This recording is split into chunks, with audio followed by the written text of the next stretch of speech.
Jai Hind everyone. Today we have with us the parents of the recommended cadet Abhishek Bankar sir, and today we are going to interview them about the journey and how did he make it to NDA. Hello sir. माझा पहिला प्रश्न तुमच्यासाठी हा आहे की आज त्यांचं felicitation झालं, आज तुमचं फेलिसिटेशन झालं की ते रेकमेंड झालं, तर तुम्हाला कसं वाटतंय? आज माझ्या जन्मातला पहिला आनंद जो असतो तो आज मला मिळाला.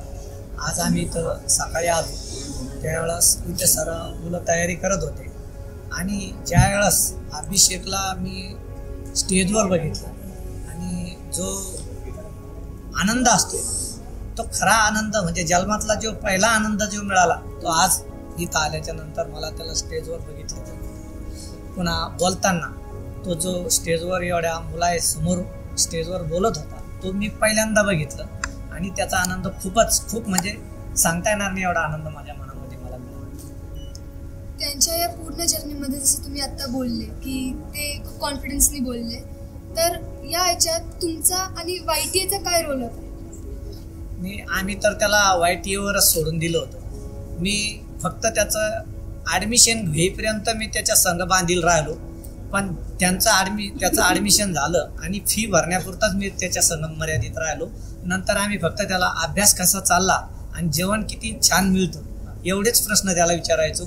आणि हा सर्व त्याच्या म्हणजे हे जे निकालाचं जे श्रेय आहे हे सर्व त्याच्यावरच सोडून दिलं होतं की हे तुलाच करणं आहे, याच्यात आमचा काही रोल राहू शकत नाही, आम्ही तुला याच्याबद्दल काही मदत करू शकत नाही, आम्ही फक्त तुला जे त्या अकॅडमीसाठी आर्थिक मदत लागते तेवढीच आम्ही देऊ शकतो आणि सर्व तुलाही करणे आणि तुझ्या अकॅडमीला करणे. आम्ही सरला सुद्धा कधी याच्याबाबत फोन केला नाही, पण एस अकॅडमी हे आमच्या चिखली आम्ही जिथं राहतो तिथून जवळच चिखली या गावचे असल्यामुळं आमचा पूर्ण भरोसा त्यांच्यावर होता.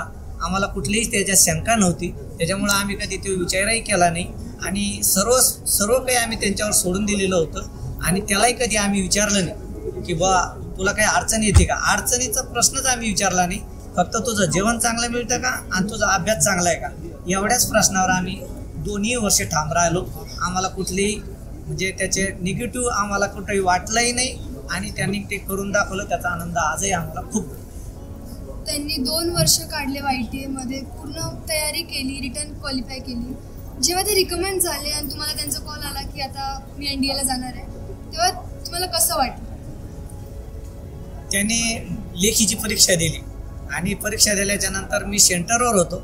मी त्याला विचारलं की मी तुला सपोर्टेडसाठी मी तुझ्या लेखी परीक्षेसाठी तुझ्यासोबत येऊ का, तर त्यावेळेस त्यांचा कॉन्फिडन्स खूप होता. ह्यावेळेस ते म्हणे तुम्हाला जर जमलं तर येऊ शकता, नाही तर तशी काही गरज नाही. पण मी स्वतः परीक्षेच्या वेळेस हजर होतो आणि त्यांना पहिल्यापासून माझं त्याला सांगणं होतं की परीक्षा देताना सरळ माइंडना परीक्षा द्यायची, टेन्शनना परीक्षा द्यायची नाही, काही लोड घेऊन परीक्षा द्यायची. आपण अभ्यास केलेला आहे, आपल्याला माहिती आहे, आपला अभ्यास झालेला आहे, त्या पद्धतीनं तू परीक्षा दे, तुला यश 100% येणार आहे.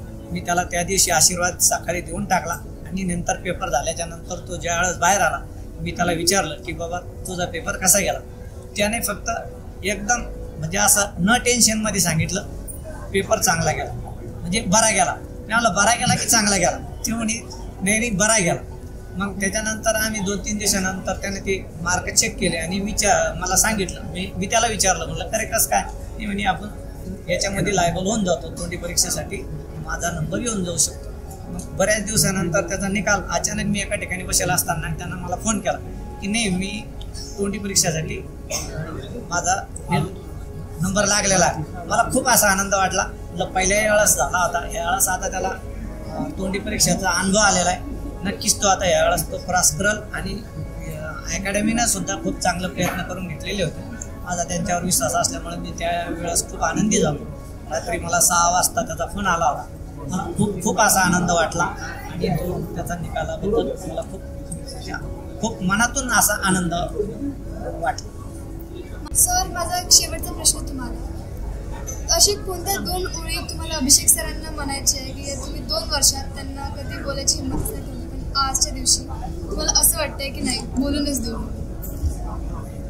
मला म्हणजे त्याला असं सांगावंसं वाटत होतं की बाबा हे एक अकॅडमीमधून तू ॲडमिशन घेऊन एवढे मोठे पैसे खर्च करतोय, पण खरंच तुझा निकाल तू घेऊ शकतो का, आपण म्हणजे आम्हाला आमचं सारं कुटुंब हे शेतीवर अवलंबून आहे.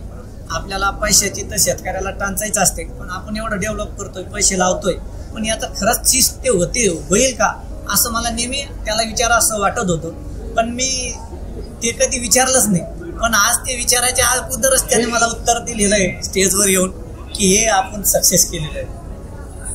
Thank you sir. आज तुमच्या खरंच गोष्टी ऐकून असं वाटतंय की खरंच अभिषेक सरांनी तुमचे सगळे ड्रीम्स पूर्ण केले. थँक्यू सर की आज तुम्ही आमच्यासोबत इथे इन्क्लूड झाले आमच्या प्रोग्राममध्ये. अभिषेक सर, तुम्हाला खूप खूप कॉंग्रॅच्युलेशन्स आणि all the best for your near journey, for future journey in India. Thank you.